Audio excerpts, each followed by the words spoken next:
વાદળના જે 4 પ્રકાર છે એ 4 પ્રકારથી આપણે સ્ટાર્ટ કરીએ. પહેલું છે તંતુ વાદળ, પછી પડ વાદળ, પછી ઢગ વાદળ અને પછી છે વર્ષા વાદળ. બરાબર. તો પહેલાં છે તંતુ વાદળ. તમારે એનું ઇંગ્લિશ પણ યાદ રાખવાનું છે, સિરસ ક્લાઉડ્સ. તંતુ વાદળ એટલે કે સિરસ ક્લાઉડ. બરાબર. જીપીએસસીમાં આની ઉપરથી પ્રશ્ન વારંવાર પૂછાઈ ગયા છે. આ 4 વાદળના પ્રકાર ઉપરથી ફેક્ચ્યુઅલ ક્વેશ્ચન પૂછાઈ ગયા. ફેક્ચ્યુઅલ ક્વેશ્ચન પૂછે આમાં કંઈ બીજું સમજવાનું હોતું નથી. કેવો ક્વેશ્ચન પૂછે? વિધાનવાળા વાક્ય પૂછે કે તંતુ વાદળ સિરસ બાબતે નીચેના વિધાનો ધ્યાને લો.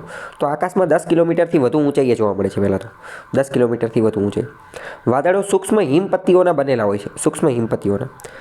તેથી તે સૂર્યના પ્રકાશમાં સફેદ પૂણી જેવા લાગે છે. સફેદ પૂણી એટલે કે રૂની પૂણી. આપણે રૂ કોટન એ જે હજી નવું કાઢેલું હોય તો એક્ઝેક્ટ એની જેવા જ લાગતા હોય છે અને સૂર્યાસ્ત સમયે રંગીન લાગે છે.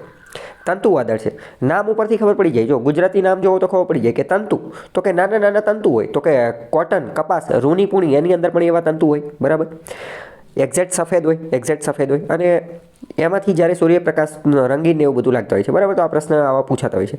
નીચે જો એનો ફોટો અને એવું બધું મેં આપેલું છે. તો જો રૂની પૂણી જેવા અને વાટ જેવા, આપણે દીવોન વાટ એ પ્રકારના દેખાય છે. બરાબર. એક્ઝેક્ટ રૂની પૂણી જેવા તે લાંબા થયેલા હોય ને એ રીતના દેખાય છે. રૂની પૂણી જેવા દેખાય છે.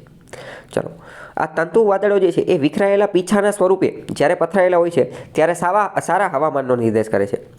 પરંતુ જો નિયમિત રીતે પટ્ટામાં ગોઠવાયેલા હોય તો ખરાબ હવામાનનો અથવા ચક્રવાત વંટોળનું આગમન કરે છે.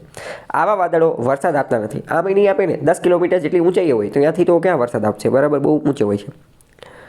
તો વિધાનવાળા વાક્ય ફેક્ચ્યુઅલ ડેટા પૂછાશે, બીજું કંઈ પૂછાશે નહીં આમાં.